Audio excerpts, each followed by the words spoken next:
ਔਰ ਉਹਨਾਂ ਦਾ ਜੀਵਨ ਜੋ ਸੀ ਉਹ ਬਹੁਤ ਹੀ ਆਦਰਸ਼ ਜੀਵਨ ਸੀ, ਸਾਡੇ ਸਾਰਿਆਂ ਵਾਸਤੇ ਇੱਕ ਪ੍ਰੇਰਨਾ ਦਾ ਸਰੋਤ ਹੈ। ਔਰ ਅਸੀਂ ਇਹ ਸਮਝਦੇ ਹਾਂ ਕਿ ਉਹਨਾਂ ਦੁਆਰਾ ਸੇਵਾ ਦਾ ਜੋ ਬੀਜ ਬੀਜਿਆ ਗਿਆ, ਅੱਜ ਉਹਨਾਂ ਦਾ ਸਾਰਾ ਖਾਨਦਾਨ ਜੋ ਹੈ, ਉਹਨਾਂ ਦਾ ਸਾਰਾ ਪਰਿਵਾਰ ਜੋ ਹੈ, ਉਸ ਦਾ ਮਿੱਠਾ ਫਲ ਖਾ ਰਿਹਾ ਹੈ। ਪਰਿਵਾਰ ਵਿੱਚ ਬਰਕਤ ਹੈ। ਉਹਨਾਂ ਨੇ ਆਪਣੇ ਪਰਿਵਾਰ ਲਈ ਹੀ ਨਹੀਂ ਸੋਚਿਆ, ਸਗੋਂ ਆਪਣੇ ਸਮਾਜ ਲਈ ਵੀ ਸੋਚਿਆ। ਔਰ ਇਸ ਤਰ੍ਹਾਂ ਦੀ ਭਾਵਨਾ ਜਿਹੜੀ ਹੈਗੀ ਹੈ ਉਹ ਸਮਾਜ ਦੇ ਵਿੱਚ ਪਨਪਣੀ ਚਾਹੀਦੀ ਹੈਗੀ ਹੈ। ਪਰਿਵਾਰਾਂ ਵਿੱਚ ਵੱਧ ਤੋਂ ਵੱਧ ਪਿਆਰ ਹੋਣਾ ਚਾਹੀਦਾ ਹੈ। ਜੋ ਈਰਖਾ ਦਾ, ਸਵਾਰਥ ਦਾ ਵਾਤਾਵਰਨ ਹੈ ਉਹ ਦੂਰ ਹੋਣਾ ਚਾਹੀਦਾ ਹੈ। ਇਹੋ ਜਿਹੀ ਭਾਵਨਾ ਜਿਹੜੀ ਹੈਗੀ ਹੈ, ਨੈਗੇਟਿਵ ਭਾਵਨਾ, ਉਹ ਦੂਰ ਹੋਣੀ ਚਾਹੀਦੀ ਹੈਗੀ ਹੈ। ਅਸੀਂ ਪਿਆਰ ਕਰੀਏ, ਸਤਿਕਾਰ ਕਰੀਏ, ਸੇਵਾ ਕਰੀਏ। ਔਰ ਜਿਸ ਤਰ੍ਹਾਂ ਬਜ਼ੁਰਗਾਂ ਨੇ ਚੰਗੇ ਜਿਹੜੇ ਪੂਰਨੇ ਪਾਏ ਹੋਏ ਹਨ, ਸਾਡਾ ਵਿਰਸਾ ਹੈ, ਉਹਨੂੰ ਸੰਭਾਲੀਏ। ਔਰ ਇਸ ਤਰ੍ਹਾਂ ਨਾਲ ਹੀ ਅਸੀਂ ਸਮਝਦੇ ਹਾਂ ਕਿ ਸਾਡਾ ਸਮਾਜ ਵੀ ਵਿਕਾਸ ਕਰ ਸਕਦਾ ਹੈ ਔਰ ਅਸੀਂ ਖੁਸ਼ੀ ਭਰਿਆ ਜੀਵਨ ਜੋ ਹੈ ਉਹ ਬਤੀਤ ਕਰ ਸਕਦੇ ਹਾਂ। ਬਹੁਤ ਬਹੁਤ ਧੰਨਵਾਦ। ਜੋ ਸਧਾਰਨਤਾ ਵਿੱਚੋਂ ਅਸਾਧਾਰਨ ਹੋਇਆ। ਇੱਥੇ ਬੀਬੀਆਂ, ਭੈਣਾਂ, ਬੱਚੀਆਂ ਬੈਠੀਆਂ। ਮੇਰੇ ਕਿਉਂਕਿ ਬਹੁਤ ਸਾਰੇ ਫੀਲਡ ਨੇ, ਮੈਂ ਥੀਏਟਰ, ਟੀਵੀ, ਸਿਨੇਮਾ, ਬਹੁਤ ਸਾਰੇ ਏਰੀਆ 'ਚ ਮੈਂ ਕੰਮ ਕਰਦਾ। ਬਹੁਤ ਸਾਰੇ ਸਬਜੈਕਟਸ ਦੇ ਵਿੱਚ ਮੈਂ ਰਿਸਰਚ ਕਰਾਉਣਾ। ਮੈਂ ਲਿਖਤ ਦੇ ਵਿੱਚ, ਡਿਜ਼ਾਈਨ ਸਪੇਸ ਦੇ ਵਿੱਚ ਵੀ ਰਿਸਰਚ ਕਰਵਾ ਰਿਹਾ।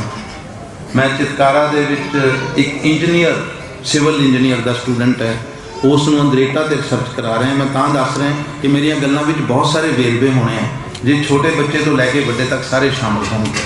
ਪਰ ਉਹ ਸਾਰੇ ਵੇਰਵਿਆਂ ਦੀ ਧੁਰੀ ਬਾਬਾ ਹੰਸਾ ਸਿੰਘ ਨੇ। ਅੱਜ ਜਦੋਂ ਮੈਂ ਇਸ ਮੰਚ ਉੱਤੇ ਬੈਠਾ ਤਾਂ ਮੇਰੇ ਨਾਲ ਪ੍ਰੋਫੈਸਰ ਅਛੂ ਸਿੰਘ ਜੀ ਬੈਠੇ ਨੇ, ਉਹਨਾਂ ਦੇ ਦੋਨੋਂ ਭਰਾ ਬੈਠੇ ਨੇ। ਮੈਂ ਕਿਉਂਕਿ ਬਾਬਾ ਹੰਸਾ ਸਿੰਘ ਦਾ ਆਪਣੇ ਆਪ ਨੂੰ ਡਾਕਟਰ ਸਨ ਮੰਨਦਾ, ਇਸ ਲਈ ਮੈਂ ਵੀ ਚੌਥਾ ਇਹਦੇ ਵਿੱਚ ਹੀ ਬੈਠਾ। ਭੈਣ ਜੀ ਪਰਮਜੀਤ ਹੋਈ ਬੈਠੇ ਨੇ, ਸਾਰਾ ਪਰਿਵਾਰ ਬੈਠਾ। ਜਦੋਂ ਮੈਨੂੰ ਧਰਮਿੰਦਰ ਨੇ ਕਿਹਾ ਕਿ ਤੁਸੀਂ ਆਉਣਾ, ਸਾਰਾ ਪਰਿਵਾਰ ਇਕੱਠਾ ਹੋਏਗਾ, ਮੈਂ ਕਿਹਾ ਮੈਨੂੰ ਤਾਂ ਡਾਕਟਰ ਸਮਝ ਲਈ ਕਿ ਮੈਂ ਵਿੱਚ ਹੀ ਹਾਂ। ਕਿਉਂਕਿ ਜਿੰਨਾ ਕੁ ਮੈਂ ਸੁਣਿਆ ਸੀ, ਜਿੰਨੀਆਂ ਬਾਤਾਂ ਸੁਣੀਆਂ ਸੀ, ਉਹ ਸਾਰੀਆਂ ਬਾਤਾਂ ਜਦੋਂ ਹੁਣ ਮੈਂ ਪੜ੍ਹੀਆਂ, ਇਸ ਕਿਸਮ ਦਾ ਜਨੂੰਨ ਹੋਣਾ ਬਹੁਤ ਘੱਟ ਹੈ। ਤੇ ਜਨੂੰਨ ਤੋਂ ਬਿਨਾਂ ਕੁਛ ਵੀ ਨਹੀਂ ਹੁੰਦਾ। ਜੇ ਭਗਤ ਸਿੰਘ ਕੋਲ ਜਨੂੰਨ ਨਾ ਹੁੰਦਾ ਤਾਂ ਦੇਸ਼ ਆਜ਼ਾਦ ਨਾ ਹੁੰਦਾ। ਤੇ ਜੇ ਬਾਬਾ ਹੰਸਾ ਸਿੰਘ ਕੋਲ ਜਨੂੰਨ ਨਾ ਹੁੰਦਾ ਤਾਂ ਕੇਵਲ ਮਾਨਸਾ ਬਠਿੰਡਾ ਨਹੀਂ, ਉਹ ਕਲਕੱਤੇ ਤੱਕ ਆਪਣੇ ਮੁੰਡੇ ਦੇ ਵਿਆਹ ਤੇ ਜਾ ਕੇ ਵੀ ਗੱਡੀ ਦੇ ਵਿੱਚ ਪਾਣੀ ਨਾ ਪਿਲਾਉਂਦਾ। ਇਹ ਜਿਹੜਾ ਜਨੂੰਨ ਹੈ, ਔਰ ਉਹੀ ਜਨੂੰਨ ਸਾਰੇ ਪਰਿਵਾਰ ਵਿੱਚ ਹੈ। ਉਹੀ ਜਨੂੰਨ ਸਭ ਨੂੰ ਜੋੜੀ ਬੈਠਾ ਹੈ। ਕਿਉਂਕਿ ਆਮ ਤੌਰ ਤੇ ਕਿਹਾ ਜਾਂਦਾ ਹੈ ਕਿ ਜਨੂੰਨ ਕਾਨੂੰਨ ਨੂੰ ਤੋੜਦਾ ਹੈ, ਪਰ ਮੈਨੂੰ ਲੱਗਦਾ ਹੈ ਕਿ ਜਨੂੰਨ ਅਸਲ 'ਚ ਕਾਨੂੰਨ ਨੂੰ ਬਣਾਉਂਦਾ ਹੈ। ਜੇ ਅੱਜ ਪਰਿਵਾਰ ਇੱਕ ਮੁੱਠ ਹੈ, ਇਹ ਉਸ ਜਨੂੰਨ 'ਚੋਂ ਪੈਦਾ ਹੋਇਆ ਕਾਇਦਾ ਕਾਨੂੰਨ ਹੈ। ਕਿਉਂਕਿ ਕਾਨੂੰਨ ਕਾਗਜ਼ਾਂ ਵਿੱਚ ਨਹੀਂ ਹੁੰਦਾ, ਤੁਹਾਡੇ ਵਿਹਾਰ ਵਿੱਚ ਹੁੰਦਾ। ਜਨੂੰਨ ਇੱਕ ਇਸ ਕਿਸਮ ਦੀ ਫੀਲਿੰਗ, ਇਸ ਕਿਸਮ ਦਾ ਅਹਿਸਾਸ ਹੈ ਜਿਹਦੇ ਵਿੱਚ ਤੁਹਾਨੂੰ ਕੋਈ ਨਾ ਦਿਸੇ ਬਾਹਰ ਹੈ ਜੀਉ ਦਾ ਪ੍ਰਮਾਣ ਨਜ਼ਰ ਆਉਂਦਾ। ਜਦੋਂ ਅਸੀਂ ਜਨੂੰਨ ਸ਼ਬਦ ਨੂੰ ਨੈਗੇਟਿਵ ਬੰਦਿਆਂ ਲਈ ਵਰਤਦੇ ਹਾਂ ਕਿ ਜਨੂੰਨੀ ਬੰਦੇ ਨੇ ਕੰਮ ਕਰਤਾ, ਉਹ ਜਨੂੰਨੀ ਨਹੀਂ ਹੁੰਦੇ, ਉਹ ਪਾਪੀ ਹੁੰਦੇ ਨੇ। ਉਹਦੀ ਹੋਰ ਸ਼ਬਦ ਵਰਤਣੇ ਚਾਹੀਦੇ ਆ। ਧਰਮਿੰਦਰ ਦੀ ਵੀ ਬੜੀ ਵੱਡੀ ਜ਼ਬਾਨ ਹੁੰਦੀ ਹੈ। ਸਾਡੀ ਸਰੀਰ ਦੇ ਸਿਰ ਦੇ ਵਾਲਾਂ ਤੋਂ ਲੈ ਕੇ ਪੈਰ ਦੇ ਨਹੁੰ ਤੱਕ ਅਸੀਂ ਇਹ ਜ਼ਬਾਨ ਵਰਤਦੇ ਹਾਂ। ਇੱਕ ਸ਼ਾਬਦਿਕ ਭਾਸ਼ਾ ਹੁੰਦੀ ਹੈ, ਇੱਕ ਅਸ਼ਾਬਦਿਕ ਭਾਸ਼ਾ ਹੁੰਦੀ ਹੈ। ਮੈਂ ਥੋੜ੍ਹੀਆਂ ਗੱਲਾਂ ਪਾਣੀ ਬਾਰੇ, ਥੋੜ੍ਹੀਆਂ ਗੱਲਾਂ ਬਾਬਾ ਹੰਸਾ ਸਿੰਘ ਬਾਰੇ, ਥੋੜ੍ਹੀਆਂ ਗੱਲਾਂ ਇਸ ਪਰਿਵਾਰ ਬਾਰੇ, ਥੋੜ੍ਹੀਆਂ ਗੱਲਾਂ ਇਸ ਕਿਤਾਬ ਬਾਰੇ ਅੱਜ ਖੁੱਲ੍ਹ ਕੇ ਗੱਲਾਂ ਕਰਨੀਆਂ। ਸਮੇਂ ਤਾਂ ਮੈਨੂੰ ਪੜ੍ਹਨ ਵਾਲੀ ਹੈ ਤਾਂ ਸਾਰੀ ਪੜ੍ਹੀ ਜਾਏਗੀ, ਉਸ 'ਤੇ ਨਿਗਾਹ ਮਾਰਨੀ ਹੈ, ਨਿਗਾਹ ਹੋ ਜਾਏਗੀ। ਪਰ ਇਹ ਨਹੀਂ ਹੋ ਸਕਦਾ ਵੀ ਕਿਤਾਬ ਮੇਰੇ ਘਰ 'ਚ ਬਾਸੀ ਹੋ ਜਾਏ। ਤੇ ਮੈਂ ਆਪਣੇ ਜਿਵੇਂ ਵੀ ਸਮਾਂ ਵੀ ਹੁੰਦਾ ਰਾਤੀ 12 ਤੋਂ 2 ਘੰਟੇ ਮੈਂ ਬੈਕ ਸਾਈਡ ਰੀਡਿੰਗ ਦੇ ਰੱਖੇ ਹੁੰਦੇ। ਇਹਨੂੰ ਮੈਂ ਸਵੇਰੇ ਮੈਸੇਜ ਕੀਤਾ ਕਿ I have gone through the book. ਪਰ ਅੱਜ ਮੈਂ ਜਦੋਂ ਆਉਣਾ ਸੀ ਰਾਤ, ਫਿਰ ਮੈਂ ਉਹਨੂੰ ਦੁਬਾਰਾ ਪੜ੍ਹਿਆ, ਵਾਰ-ਵਾਰ ਪੜ੍ਹਿਆ। ਕਿਉਂਕਿ ਸਿਰਫ ਮੇਰੇ ਵਾਸਤੇ ਕਿਤਾਬ ਨਹੀਂ ਹੈ, ਸਿਰਫ ਇੱਕ ਪਰਿਵਾਰ ਦਾ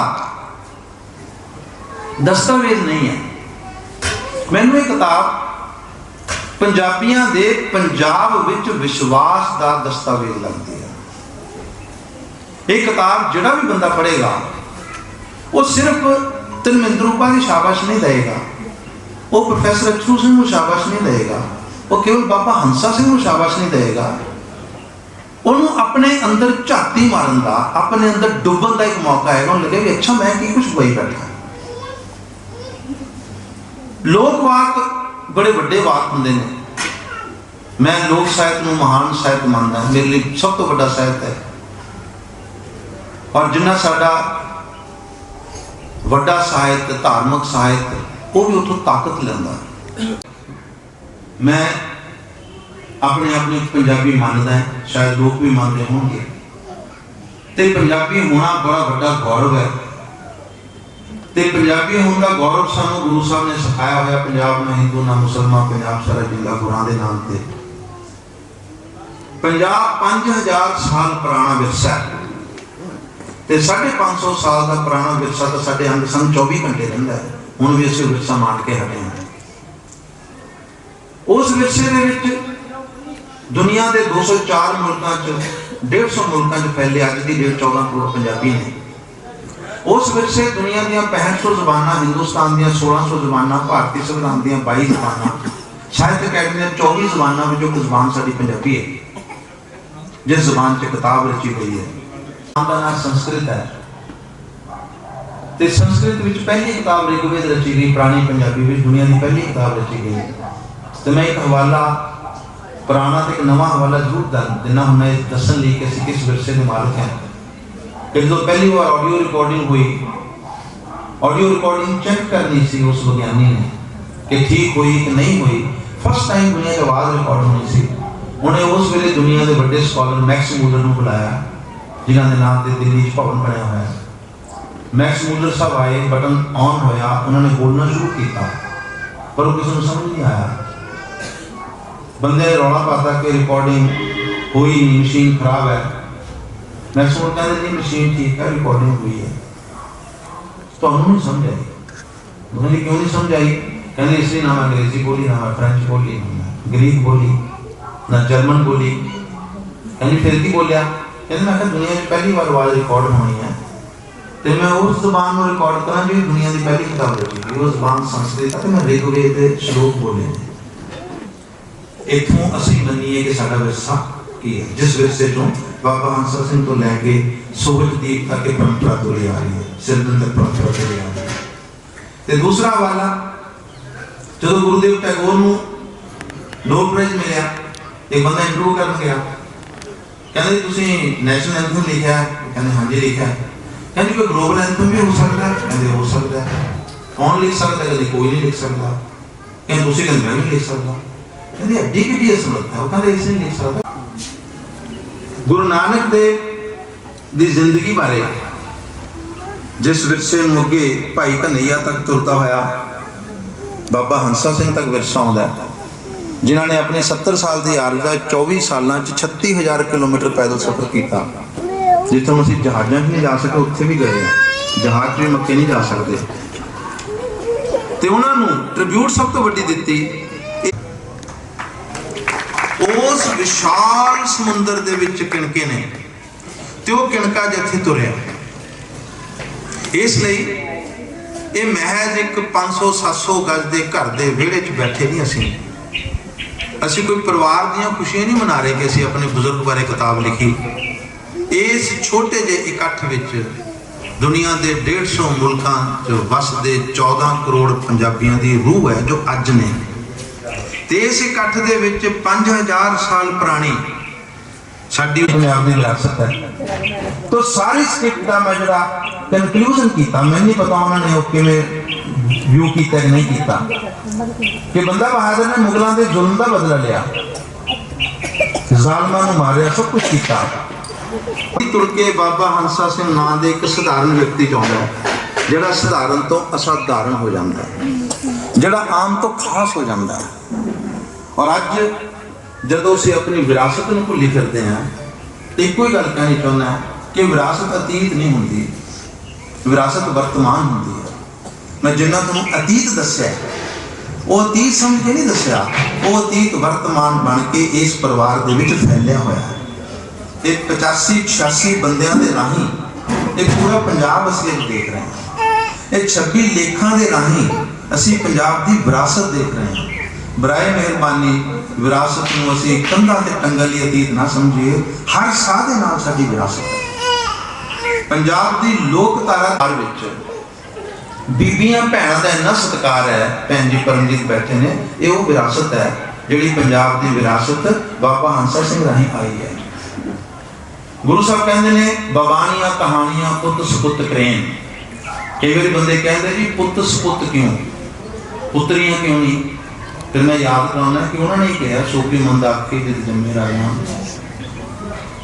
ਤੇ ਉਹਨਾਂ ਨੇ ਕਿਹੜੀ ਬੋਲੀ ਵਿੱਚ ਲਿਖਿਆ? ਪੰਜਾਬੀ ਵਿੱਚ। ਇੱਥੇ ਬੈਠੇ ਬੱਚੇ ਹੋਏ ਨੇ ਸਾਰੇ। ਪੁੱਤਰ ਅੱਗੇ ਕਹਿ ਲਾਇਆ ਕਿ ਪੁੱਤਰ ਬਣਾਉਣ ਜ਼ਮੀਨਾਂ ਧੀਆਂ ਦੁੱਖ ਬਣਾਉਂਦੀਆਂ ਨੇ, ਪਰ ਪੁੱਤਰੀ ਅੱਗੇ ਕਹਿ ਲਾਇਆ ਕੀ ਬਣਿਆ? ਇਹ ਸ਼ਬਦ ਹੈ ਵੀ ਸੁਣਿਆ ਕਦੇ?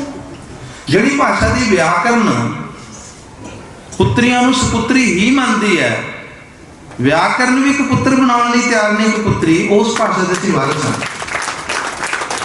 Can you imagine the greatness of the language and the script? ਤੇ ਉਸ ਵਿਰਾਸਤ ਚੋਂ ਕੱਲਾ ਬਾਬਾ ਹੰਸਾ ਸਿੰਘ ਕਿਉਂ ਸੀ? ਸਾਰੇ ਬਾਬਾ ਹੰਸਾ ਸਿੰਘ ਆ। ਸਿਰਫ ਇੱਕ ਅੰਦਰ ਝਾਤੀ ਮਾਰ ਲਈ, ਮੰਦਰ ਅੰਦਰ ਹੀ ਹੈ, ਬਾਹਰ ਤਾਂ ਟੱਲੀਆਂ ਕਰਵਾਉਣ ਦੀ ਲੋੜ ਨਹੀਂ। ਬਾਹਰ ਟੱਲੀਆਂ ਕਰਵਾਉਣ ਦੀ ਕੋਈ ਲੋੜ ਨਹੀਂ, ਅੰਦਰ ਹੀ ਮੰਦਰ ਹੈ।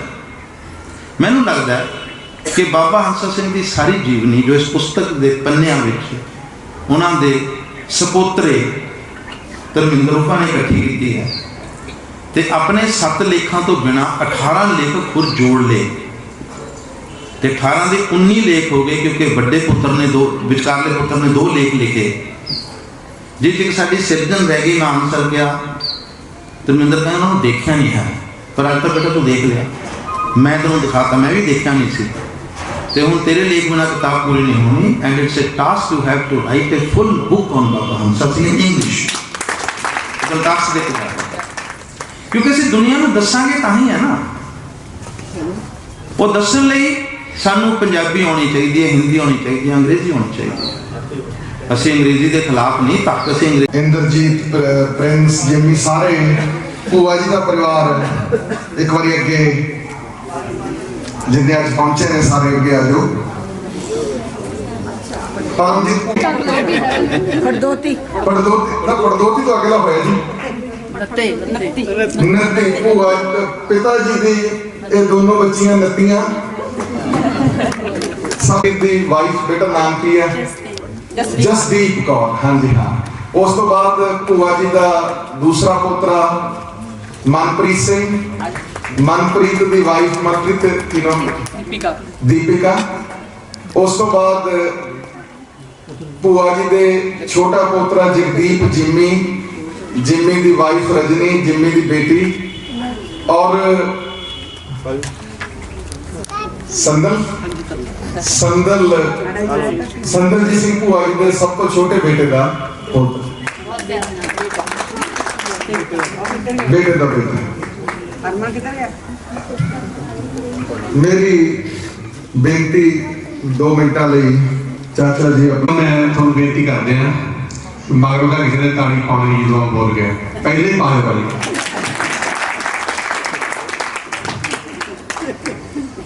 ਅੱਜ ਸਾਡੇ ਬਾਪੂ ਦੀ ਗੱਲ ਚੱਲੀ ਹੈ, ਗੱਲ ਬੜੀ ਵੱਡੀ ਹੈ, ਬੜੀ ਵੱਡੀ ਸੋਚ। ਸਟੀਚ ਜੀ ਨੇ ਇਤਿਹਾਸ ਦੀ ਗੱਲ ਕਰੀ ਸੀ ਕਿ ਇਤਿਹਾਸ ਸਿਰਜਿਆ ਗਿਆ।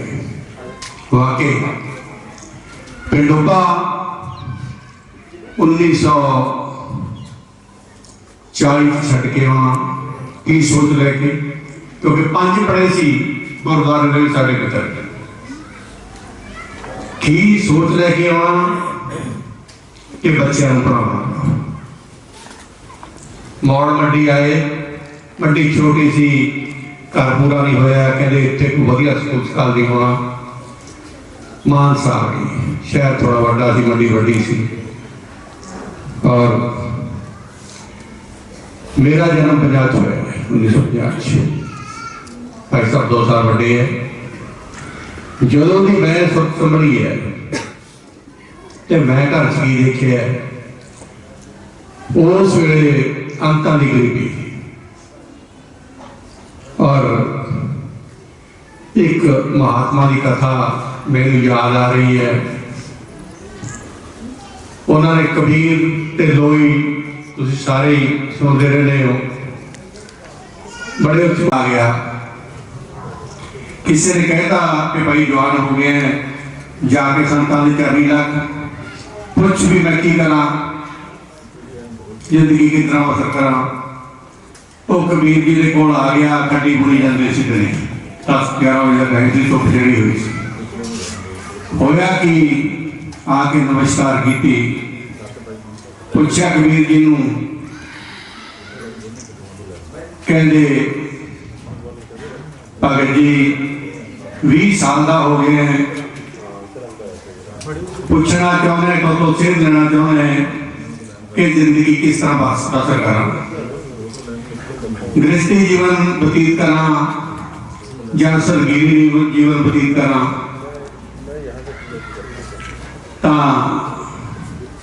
कबीर जी कहते बैठ जा भाई इत्थे। वो लड़का उत्थे बैठ गया, लोई को आवाज मारी, कहते लोई मुंडा आया, दुध लिया खंड पा के। लोई बड़ी भोली सी, वो बजाई बेचारी खंड का पता नहीं लगे, कि नूर पा के लै गई दुध।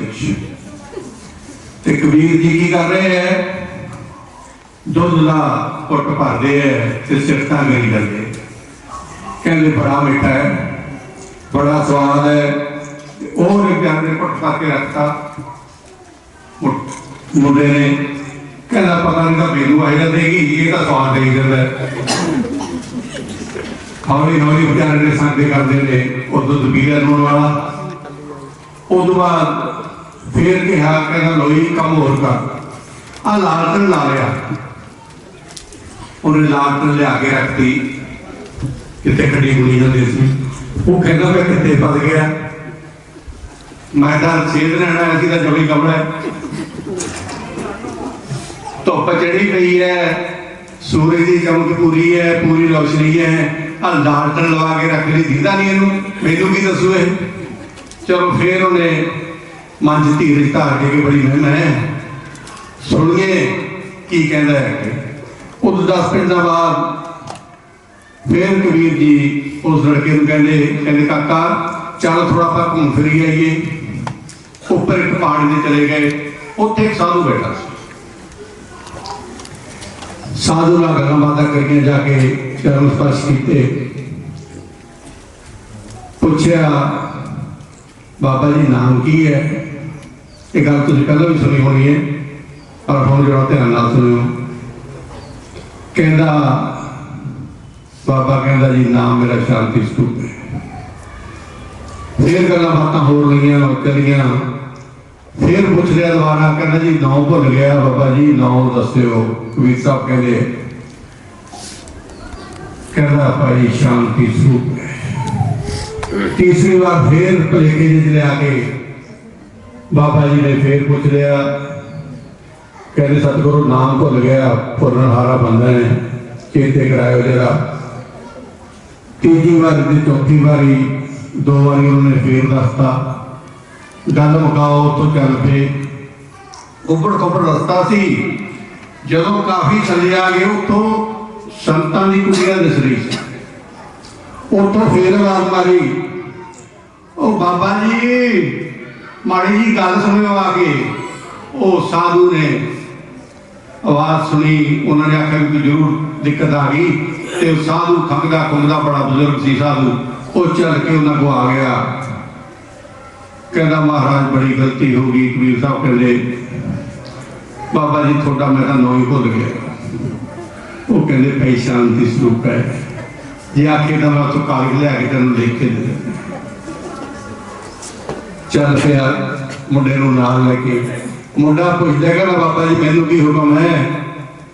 उन्हें देख लिया भी कढ़न पाउण का कुछ है नहीं, नौ ही पूछना सी उतो पुछ लेता, इतना जमी कम है। तो फिर जवाब की मिलिया, कहना बाबा जी मैनू की हुक्म है हुण। कहता भगता पता नहीं लग्या, कहता ना, कहता जे तां गृहस्थी जीवन व्यतीत करना है फिर तो ओहे जा करी जह जा नीचे तू वृतांत देखे, लूण वाला दुध भी पी लेना ते लूण में तेरी परखना।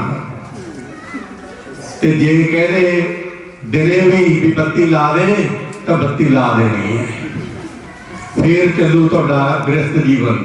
ਤੇ ਜੇ ਸਾਧੂ ਬਣਨਾ ਹੈ ਉਹ ਚੋਰੜਾ ਮਾਰਨ ਵਾਲਾ ਨਾ ਬਣੀ, ਇਹ ਜਿਹਾ ਬਣੀ ਜਿਹੜਾ ਆ ਕੇ ਵੀ ਸਾਨੂੰ ਇੱਥੇ ਦੱਸ ਕੇ ਗਿਆ ਇਹ ਰਾਜ ਹੈ, ਇਹ ਰਾਜ ਹੈ।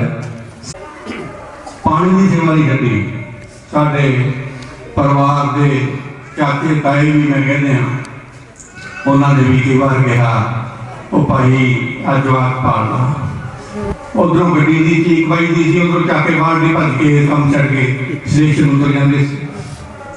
बाकी सारी तुसी सुनी है और कई बार नामोशी का सामना भी करना। 1975 की गल है, मैं भी अपना रोजगार बड़े तरीके ढंग से शुरू कर लिया थी। प्रोफेसर साहब भी अपनी जॉब पे सी, अच्छी कमाई शुरू हो गई थी। बुजुर्गों की दोस्ती की गल मैं किताब च लिखी है, उन्होंने मिसाल कायम की है जिस तरह से अच्छी संगत की गल करते हैं कि तुम्हारी संगत कैसी है। उन्होंने संगत गरीब अमीर का नहीं, बड़े उच्ची सोच वाले लोगों का उन्होंने वास्ता है। और उन्होंने दोस्तों जो मैं एक छोटा जिहा जिक्र किया है, सरदार बलदेव सिंह गुरथरी पटियाले तो अगर तुम भवानीगढ़ को जाने हो तो अजकल उस पिंड का नाम थोड़ा बदलिया हुआ है, रामपुर के कोल है। उतों का एक बहुत बड़ा सरदार जी जिम्मी साढ़े मानसा के कोल भी काफी, वो बड़ी अच्छी दोस्ती थी।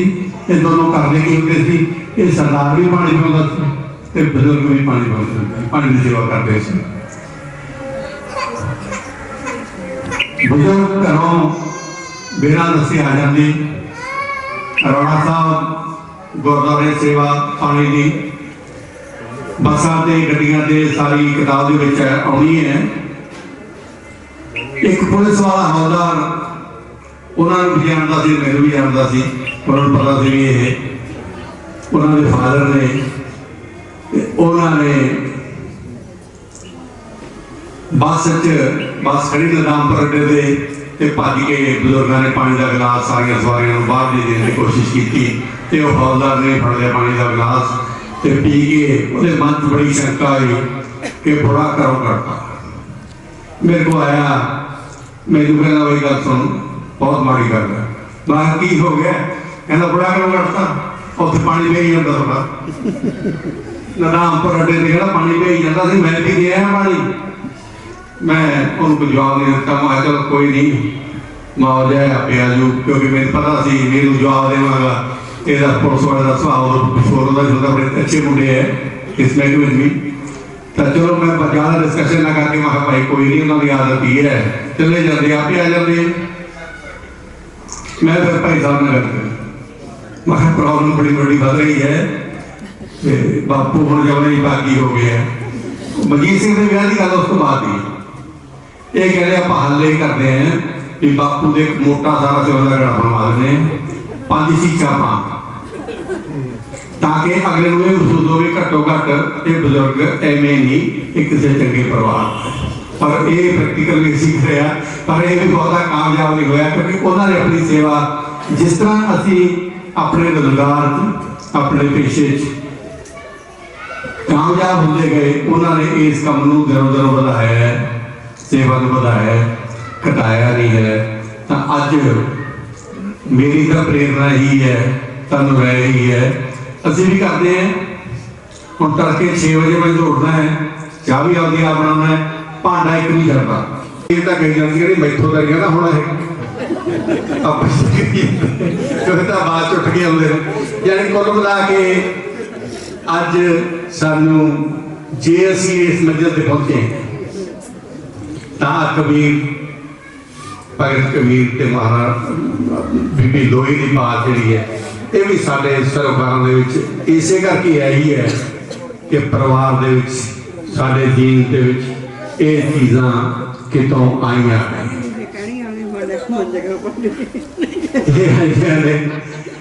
दोस्त गुस्से भी होते थे, कहते यार तू आ गल्लां ना करया कर, साडे घरे रौला पैंदा रौला पैना चाहिए।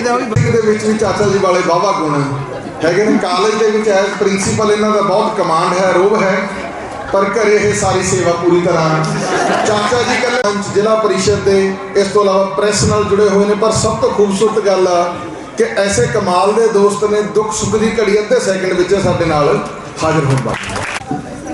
सारी संगत नूं वाहिगुरू जी का खालसा वाहिगुरू जी की फतेह। और बाबा हंसा सिंह के परिवार नूं अज मैं अपने कोलों लख लख बधाई दिंदा हाँ। ते बाबा हंसा सिंह जी ते कविता है सरदारी।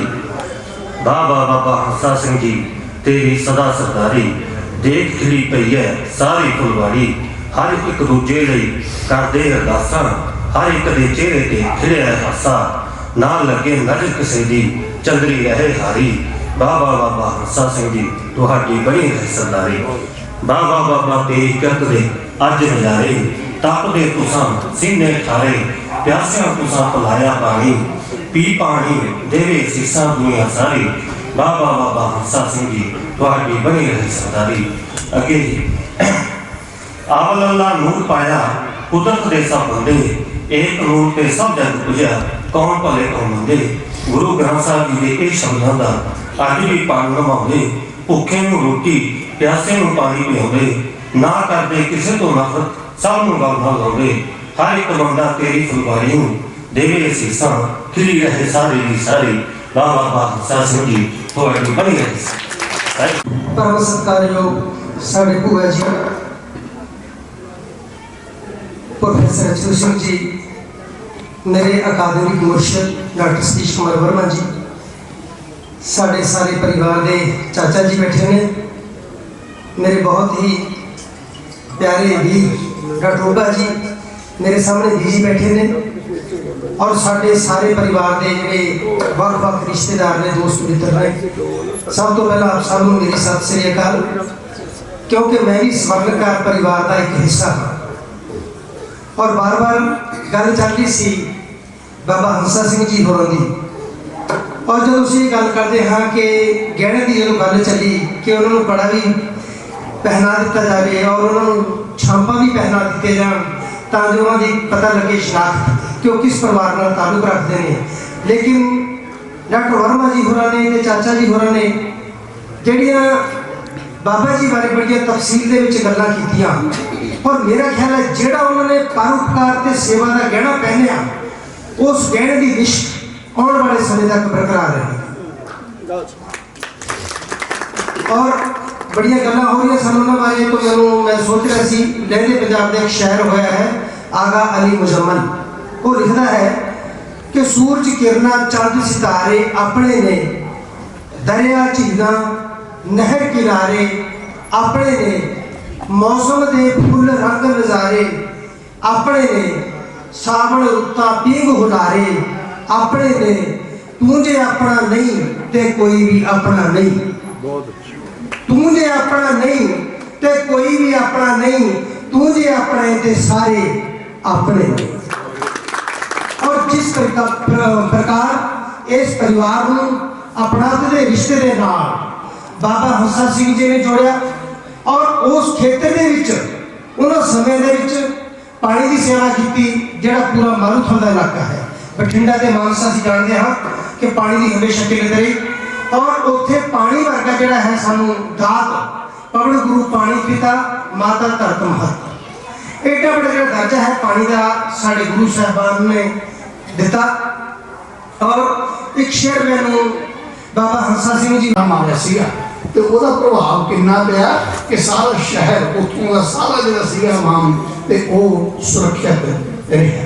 तो इस करके कोई भी चंगा काम किसी द्वारा किया गया जोड़ा है तो वह भी प्रभाव बहुत दूर दूर तक जाता है, तो बुरा भी जो बीज बीज देने तो उस बीज का फल जोड़ा है वो लगना ही है, तो पता नहीं वो कदों फल पक के तो उसका असर जोड़ा है सानू दिखाई देवे। सानू इस गल का मान है कि साडे पिता जी ने वो सेवा की। गल वर्मा जी कह रहे थे कमलियां वाली गल तो बथेरे कह रहे थे, असीं भी कह रहे पिता जी सारे आराम नाल बैठे ने, पखा छड्डिया होया है, गर्मी हैगी तो तो घरे टिकया नहीं जाता आराम नाल, 2 घंटे आराम कर लो दोपहरे तो भजे जाते हो। वो कहना गल है मैं तुहानूं किसी को कुछ नहीं कहना, देखो तुसीं अपना आराम करो, मौज नाल पक्खे थले पै रहो, मैं तुहानूं कुछ नहीं कहता, तुहानूं पक्खे थले सौ के पै के आराम करके आनंद आउंदा ते मैनूं उत्थे स्टेशन ते पानी पिया के बहुत आनंद आउंदा। पहलां 10 वाली गड्डी आउंदी हुंदी सी, ओह ते पिलाउंदे ਉਹਦਾ ਪਾਣੀ ਪਿਲਾ ਕੇ ਆ ਕੇ ਰੋਟੀ ਖਾ ਕੇ ਤੇ ਫਿਰ 2 ਵਾਲੀ ਗੱਡੀ ਕਹਿੰਦੇ ਸੀ ਇਹ 1:30 ਵਜੇ ਦਾ ਟਾਈਮ ਸੋ ਤੋਂ ਪਹਿਲਾਂ ਬਣੇ ਫਿਰ ਭੱਜ ਜਾਂਦੇ ਤੇ ਇਨ ਦਾ ਮੀਨ ਟਾਈਮ ਦੇ ਥੋੜਾ ਟਾਈਮ ਹੁੰਦਾ ਤੇ ਬੱਸ ਸਟੈਂਡ ਤੇ ਦੌੜ ਜਾਂਦੇ। ਲੇਕਿਨ ਉਹ ਕਹਿੰਦੇ ਵੀ ਮੈਨੂੰ ਇਸ ਗੱਲ ਦੇ ਵਿੱਚ ਆਨੰਦ ਆ ਰਿਹਾ ਹੈਗਾ ਤੇ ਉਹ ਹੁਣ ਇਹ ਲੱਗਦਾ ਹੈ ਕਿ ਬੰਦੇ ਨੂੰ ਜਦੋਂ ਕਿਸੇ ਵੀ ਚੀਜ਼ ਦੇ ਵਿੱਚੋਂ ਆਨੰਦ ਆ ਰਿਹਾ ਤੇ ਉਸ ਨੂੰ ਉਸ ਕੰਮ ਦਾ ਕਰਨ ਦਾ ਸਵਾਦ ਵੀ ਆਉਂਦਾ ਹੈ ਤੇ ਉਸ ਦਾ ਚੰਗੇ ਕੰਮ ਦਾ ਫਲ ਸਾਨੂੰ ਸਾਰੇ ਪਰਿਵਾਰ ਨੂੰ, ਸਾਰੇ ਖਾਨਦਾਨ ਨੂੰ, ਸਾਰੇ ਰਿਸ਼ਤੇਦਾਰਾਂ ਨੂੰ, ਭੈਣਾਂ ਭਰਾਵਾਂ ਨੂੰ ਮਿਲ ਰਿਹਾ ਹੈ। ਸਾਨੂੰ ਮਾਣ ਹੈ ਇਸ ਗੱਲ ਦਾ ਔਰ ਉਹਨਾਂ ਨੂੰ ਅਸੀਂ ਦਿਲੋਂ ਤਹਿ ਦਿਲੋਂ ਨਤਮਸਤਕ ਹੁੰਦੇ ਹਾਂ, ਸਲਾਮ ਕਰਦੇ ਹਾਂ। ਸਭ ਨੂੰ ਬਹੁਤ ਬਹੁਤ ਸਤਿ ਸ਼੍ਰੀ ਅਕਾਲ। Thank you.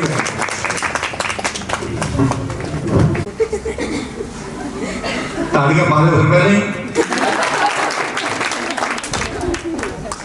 ਕਹਿੰਦੇ ਮੈਂ ਇਹ ਦੱਸਣਾ ਚਾਹਾਂਗਾ ਜਿਸ ਤਰ੍ਹਾਂ ਪਾਪਾ ਨੇ ਦੱਸਿਆ, ਪਾਪਾ ਦੀ ਵੀ ਪ੍ਰਵਿਰਤੀ ਪਿਤਾ ਜੀ ਵਾਲੇ ਪਾਸੇ ਥੋੜਾ ਜਿਹਾ ਅਸੀਂ ਵੈਸੇ ਸਾਰੇ ਟੱਬਰ ਨੂੰ ਕਮਲਿਆਂ ਦਾ ਟੱਬਰ ਆਖਦੇ ਹੁੰਦੇ ਆ ਤੇ ਪਿਤਾ ਜੀ ਉਸ ਪਾਸੇ ਵੱਲ ਵਾਵਾ ਜਾ ਚੁੱਕੇ ਨੇ ਪਾਪਾ ਸ਼੍ਰੀ ਤੇ ਚਾਚਾ ਜੀ ਉਹਨਾਂ ਤੋਂ ਵੀ 3-4 ਕਦਮ ਇਸ ਮਾਮਲੇ 'ਚ ਅੱਗੇ ਜਾ ਚੁੱਕੇ ਨੇ। ਪਿਛਲੇ 10 ਸਾਲ ਤੋਂ ਲਗਭਗ ਸਾਰਾ ਬਿਜ਼ਨਸ ਕਾਰੋਬਾਰ ਬਿਕਰਮਜੀਤ ਨੂੰ ਸੰਭਾਇਆ ਹੋਇਆ ਔਰ ਆਪ ਲਗਾਤਾਰ ਗਊ ਸੇਵਾ ਦੇ ਵਿੱਚ, ਲਗਾਤਾਰ ਦਵਾਈ ਬੂਟੀਆਂ ਦੇ ਵਿੱਚ, ਸਮਾਜ ਸੇਵਾ ਦੇ ਵਿੱਚ ਡਟ ਕੇ ਬਸ ਇਸੇ ਕੰਮ ਦੇ ਵਿੱਚ ਆਨੰਦ ਲੈਣ ਨੂੰ ਸਾਨੂੰ ਖੁਸ਼ੀ ਹੈ। ਵੀ ਪਰਿਵਾਰ ਦੀ ਜਿਹੜੀ ਵਿਰਾਸਤ ਹੈ ਜਿੰਨਾ ਚਿਰ ਝੱਲਪਣੇ ਦੀ ਵਿਰਾਸਤ ਕਾਇਮ ਰਹੂਗੀ ਉਹਨਾਂ ਚਿਰ ਬਾਬਾ ਹੰਸਾ ਸਿੰਘ ਦਾ ਨਾਮ ਜਿਹੜਾ ਹੈ ਉਹ ਕਾਇਮ ਰਹੇ। ਪਹਿਲਾ ਸੁਖ ਨਿਰੋਗੀ ਕਾਇਆ,